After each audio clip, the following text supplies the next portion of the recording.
We are now joined by Oregon head coach Mark Helfrich, linebacker Tony Washington, and quarterback Marcus Mariota, both players of the game, offensive and defensive.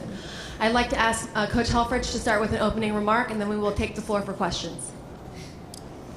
Well, just extremely proud of our team and our coaches, and obviously the entire kind of University of Oregon community for how they represented down here. And again, hats off and congratulations to Coach Fisher and an unbelievable season, an unbelievable 2-year span of what they've been able to do is in this deal is extremely difficult. And again, like I said earlier, I think a lot of times that gets lost this time of year. The season becomes a failure because you don't win the championship, and we've been on that side of it too. And they had an unbelievable run.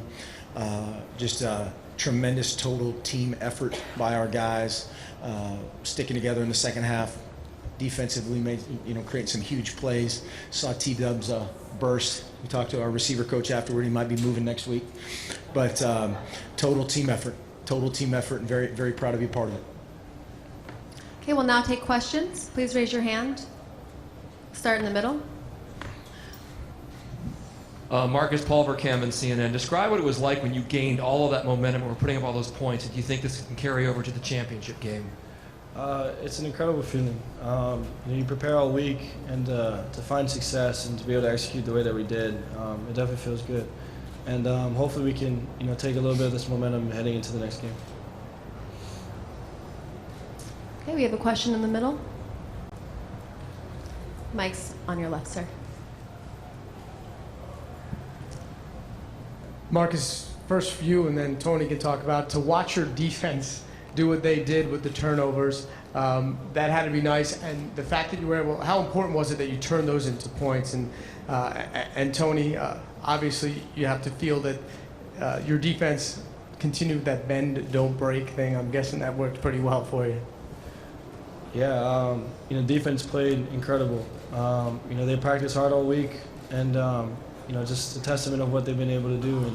And those guys have been doing it all year, and they always kind of find ways to get the ball. And for us as an offense, gives us an opportunity to have good field position and to hopefully turn those into points. And defense played great, and they were really just kind of the steam that we needed to roll.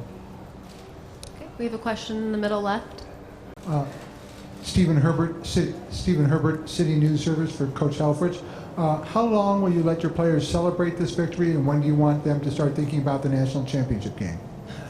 Well, I guarantee there's a few guys in the locker room right now dialed in and tuned in to those guys and are trying to get some tendencies. But doing what they did tonight, doing the culmination of this season, they need to enjoy it for a couple days, and we've got a plan going forward of how we'll manage that. And these guys can enjoy getting patted on the back for probably too many times here in the next couple days, and then we'll flip it. And it has to be that way, whether it's coming off of the regular season of the championship game or the championship game to here, managing those kind of extra days and really take advantage of and balance getting healthy versus getting stale and all those other things that go into it.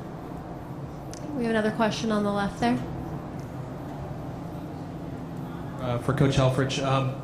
What happened with Devin Allen just before the game, and can you discuss the way your receivers responded, Bayless and Carrington, kind of with that curveball? Yeah, those two names that you just threw out there. Devin was unavailable for the rest of the game, and Evan Bayless played tremendously well in Farrell Brown's stead.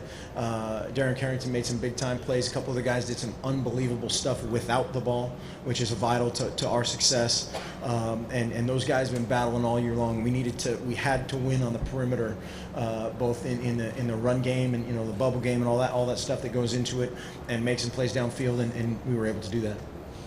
We have a question on the back riser there. For Marcus and Tony, can you guys talk about being the team that finally ended the FSU winning streak of 29 games? Honestly, going into the game, we never really thought about it like that. We were just kind of focused on going out and being the Oregon team that we can be. We knew coming to the game that this group of guys that we're going against are a great team. It's really hard to win every game throughout the whole season in college football, especially in the conferences that we play. So we were just ready for the fight, and we just came out on top. Yeah, just to kind of add on that, we knew coming in that they're a great team. They went undefeated the last 2 years for, I mean, just that in itself says a lot about what they've been able to do. And you know, coming in, we didn't focus on that. We just wanted to focus on ourselves and really just trying to execute to the best of our abilities. We have a question in the middle left there. For Coach and Marcus, there were times, probably more so in the first half, it seemed like their defensive players were a little late getting over or walking around. Do you get the sense that your tempo was able to get to them at times in this game? We take great pride in our physical conditioning. That was something going into it. We wanted to in our kind of way exploit. They didn't play a ton of guys defensively, and it's hard to endure. I don't know exactly what it ended up being play-wise. I think it was high 40s in the first half. And yes, we definitely talked about this look and where we thought we could try to make some plays in the second half. Yeah, we knew going in that our tempo can be a weapon. We kind of feel that way in every game, but at the same time, our guys are getting set as fast as they can, and it's a testament to them. And it's just the way we've been able to practice, and it's awesome to see it kind of relay back onto the game field. Okay, we have a question on the right. Mark, Carrington hadn't been a huge contributor for you during the season, a couple touchdowns, 30 catches, I think. How big was it for him specifically to step up for the game and do the things he did? Well, I think that's, again, the most important part of understanding what we're all about is we. And sometimes guys can take over the game and never touch the football. This game happened to be his game, and when he had the opportunity to make those plays, it was huge. And he's grown up a ton, realizing early on that I can't affect the game without the ball in my hands. Byron Marshall has been one of the most valuable guys without the ball. Keenan Lowe tonight without the ball was unbelievable. Evan Bayless without the ball and with the ball. And so there's sometimes, it's just the ebb and flow of how our system works. You're going to touch the ball sometimes, you're not going to have it sometimes, and we need every single guy, every single play. We have a question right there on the left. Mark, 247sports.com. How do you think Tyner's return impacted the way you guys were able to run the ball? It seemed like he provided a big spurt for you guys. Yeah, a healthy Thomas, again, helps everybody out. It helps Marcus, helps Royce. It helps Byron be truly versatile and not kind of have to lean one way or the other as far as a game plan approach. And we were very excited, and we thought, again, we talked kind of during the bowl prep, he was having a great last couple weeks, has had a couple hard-nosed, tough runs. We go against the defense quite a bit, and there were a couple good little battles in there. Okay, we have a question in the back right again. This is for Marcus. In the beginning of the game, it seemed like maybe you were just a little bit off, maybe a little anxious, but as the game went on, it seemed like you kind of found your rhythm. Can you talk a little bit about how you maybe got more comfortable as the game went on and how kind of the game slowed down for you? Yeah, I mean, I didn't feel that I was too anxious going in. I just missed a couple throws here and there. But that's the thing with our offense is, you start building a rhythm up. The offense starts to go a little bit, and hats off to the guys because they're finding ways to get open. That defense is very athletic, and it's tough to kind of find spots in the zone or run away from man coverage. But at the same time, guys like DC, Keenan Lowe, Byron, just doing a great job of getting open. We have a question on the back riser. Mark, Warren Williamson, Oregon Duck Football News. It's been a pretty magical season for the Ducks. You win the Pac-12 title. You're in your second year. You won a bowl game last year. You have a Heisman Trophy winner. Now you come to the Rose Bowl. You win the Rose Bowl, and now you're going to the national championship. If you could maybe just encapsulate what this season so far has meant to you, to the team, to the community. Well, I think that the passion, our fans certainly showed just by their representation here today was a great, statement by them. Unbelievable representation in terms of volume and sheer numbers. And I'm the luckiest guy in the world to be around these guys. This team is unbelievable to be around these guys every single day. And that's probably the biggest blessing of all is we get a few more days together. And this edition has been resilient. They've been tough. They've been smart. They've been kicked in the gut a couple times and looked it straight in the eye. And we had to have that kind of effort to overcome the team and the movement that Florida State had over the last couple of years. And again, total credit goes to these guys. We have a question up front. Bill Bender, Sporting News. This question is for all three of you guys. your fans were chanting, "We want Bama" at the end of the game. Could you talk? Is that what you guys want, or could you just talk a little bit about either team you could face in the title game? It doesn't matter to us. You know, we're happy that we're able to get this win in the Rose Bowl. But you know, whoever comes next, you know, we'll look forward to playing them. You know, it's an opportunity for us to hopefully win a national championship, and you know, we're just going to look forward to whoever we're playing. Ditto. Okay, we have a question on the back. Jake Zivin, KZI. This is for Tony. Jameis Winston was just in here, and he said that the game could have gone either way, and that his offense was never stopped. He said, "Let's be real with everybody in the room." As a guy in the defense, what's your reaction to that? I mean, I don't really know. I feel like that's a mentality you kind of have playing on offense. The guys always come out and fight. We kind of seen that showcased throughout the whole season. They can be down multiple touchdowns, but they always come out on top. So I think that's kind of just goes to show what they think about themselves and how they come out and play. So I mean, you just gotta have that competitive attitude, and I feel like that's what he's trying to present to everyone. So I mean, I don't really have much to say about it. Okay, we have a question on the gentleman in the middle. This can go for any of you guys. Turnovers don't usually come like they did today with the frequency. How are you looking at winning differently next week? What are you looking to clean up in the next 7 days? We could win the same way. We don't, you know, we'd good with it.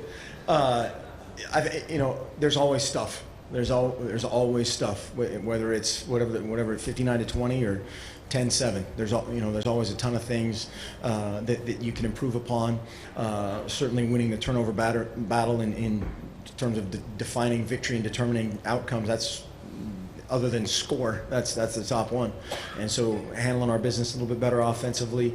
You know, had a couple guys in there late that caused some self-inflicted turnovers, which we had fun with in the locker room. But that's huge. We have a question from the front left. Marcus, a couple of nice plays by DeForest in the first quarter, and then in the third quarter, which helped to set up your touchdown. Can you comment on your fellow Interscholastic League of Honolulu former star? Yeah, Defo's been making plays like that all year, and you know, it's a testament to his work and his character, because he had to battle through a little bit, and for him to make those plays, he's going to continue to make them, and you know, it's awesome to always see a local boy do that. We have a question in the middle. Gary Montgomery, Voice News, Riverside, San Bernardino. Questions for Tony. Describe the feeling to have a game like this, essentially back at home. It's incredible. Growing up in Southern California, the Rose Bowl has always been a big game to me. So just being able to play in it and just win it with my teammates, I mean, there's no feeling like it. It's a really special game, really special moment for all of us. I mean, we're trying to cherish it. Okay, we have a question from the back, way back left. Joe Butita with KYT in Santa Barbara. Coach, it was 25-20 in the third quarter. Then all of a sudden we all look up and it's 59-20. What's it like to be in a zone like that where it's just the points are flowing? A lot of fun, but at the same time, these guys were able to retain a tremendous focus, and we knew that was going to again be needed against an opponent like this and in a game like this where the emotions, the crowd, everything it's just up and down, and to sustain the effort defensively, to create some issues there, to do some great things in special teams, which I thought was key in terms of covering these guys in the kick return game especially, and then to score touchdowns. That's, we have to score touchdowns. And so that was a great, just a run by our guys in terms of maintaining focus and finishing, truly finishing. We have a question from the back right. Coach, you guys are primarily a run-first team. They're known for their secondary, yet you guys came out throwing the ball. What did you see on film that led you guys to think that you could come out throwing like the way you did? We've got a pretty good quarterback, and we have a ton of confidence in him and a bunch of young guys that have done great things on the perimeter. And then just by virtue of how they play us, sometimes it comes that way through the run game. We're actually running a run play with some sort of bubble or something off of it. That occurred several times, and then you have to be able to dictate a little bit what you know, the game's going to be about in terms of you got to be able to slam it up in there a few times, and you got to take some shots. And so I thought, you know, Coach Frost and the offensive staff did a great job of balancing just that to keep them off balance. We'll take 2 more questions. Steve right there. Steve Futterman from CBS News.